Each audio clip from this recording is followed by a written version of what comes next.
तो गाइस आज की क्लास में हम पढ़ेंगे एक्टिव से पैसिव वॉइस बनाते समय पर्सन संबंधित होने वाले परिवर्तनों के बारे में। पर्सन संबंधित परिवर्तन होने का मतलब है हमारा ऑब्जेक्ट और सब्जेक्ट से। पजेसिव से हमें कोई मतलब नहीं है, सब्जेक्ट और ऑब्जेक्ट से। हमें इस सारणी के अनुसार देखना है कि ऑब्जेक्ट की फॉर्म सब्जेक्ट में किस प्रकार बदलनी है और सब्जेक्ट की फॉर्म हमें ऑब्जेक्ट में किस प्रकार से बदलनी है। तो हम देखते हैं यहाँ पे पर्सन तीन होते हैं, फर्स्ट पर्सन, सेकंड पर्सन और थर्ड पर्सन। फर्स्ट पर्सन में देखते हैं, फर्स्ट पर्सन में हमारे दो सब्जेक्ट हैं, आई और वी। आई और वी, आई का ऑब्जेक्ट मी होता है और वी का ऑब्जेक्ट अस होता है। सेकंड पर्सन में देखते हैं हम, यू सब्जेक्ट आता है और यू का ऑब्जेक्ट यू होता है। इसी प्रकार से थर्ड पर्सन सब्जेक्ट देखते हैं हम, ही का ऑब्जेक्ट हिम होता है, सी का ऑब्जेक्ट हर होता है, इट का इट होता है और दे का देम होता है। ये हमारी पजेसिव वाली सारणी है जिसमें आई का पजेसिव माई है, वी का अवर है, यू का यूअर है, ही का हिज है, सी का हर है, इट का इट्स है और दे का देयर है। इस प्रकार से हमें इस सारणी के अनुसार सब्जेक्ट और ऑब्जेक्ट की फॉर्म को बदलना है। यदि हमें पैसिव वॉइस में ऑब्जेक्ट मी दिया गया है तो मी की फॉर्म को यदि हमें सब्जेक्ट में बदलना है तो सब्जेक्ट के स्थान पर आई लिखेंगे।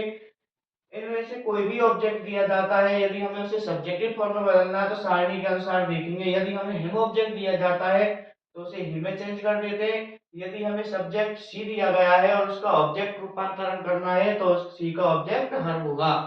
जैसे कि हम एक सेंटेंस के माध्यम से देखते हैं, she is writing letter to me.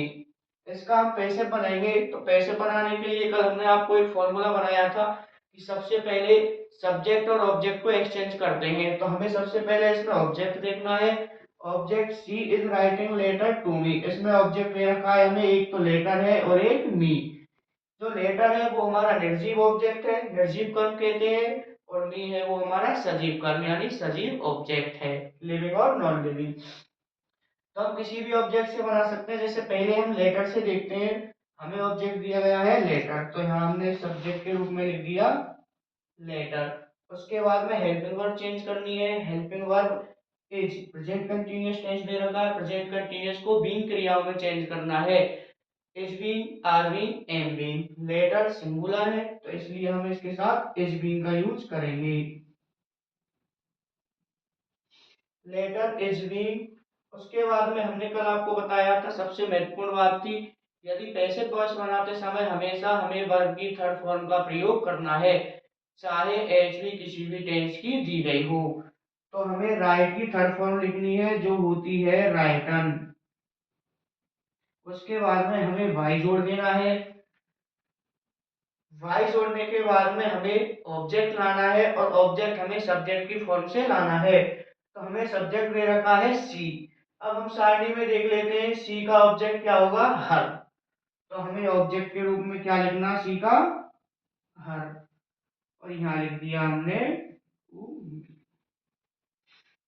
Letter is being written by her to me. She is writing letter to me, वह मेरे लिए एक पत्र लिख रही है। Letter is being written by her, उसके द्वारा एक पत्र लिखा गया टू मी, मेरे लिए। अभी जो हमने सेंटेंस देखा वो देखा था लेटर ऑब्जेक्ट से। अभी हम जो सेंटेंस चेंज करेंगे वो करेंगे मी से। मी ऑब्जेक्ट दे रखा है, मी का हमें सब्जेक्ट बनाना है। सारणी में देखते हैं, मी ऑब्जेक्ट का सब्जेक्ट है आई, तो हमने सब्जेक्ट की जगह पे लिख दिया आई।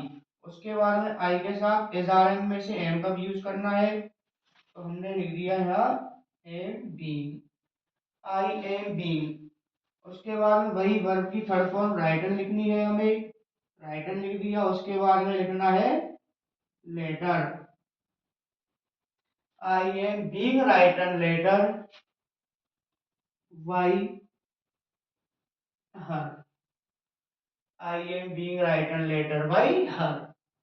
इस प्रकार से सी के जगह हर आ गया है यहाँ पर, क्योंकि हमें सी सब्जेक्ट पोजीशन पर दे रखा है तो सब्जेक्ट को हमें ऑब्जेक्ट में चेंज करना था, और सी का ऑब्जेक्ट होता है हर।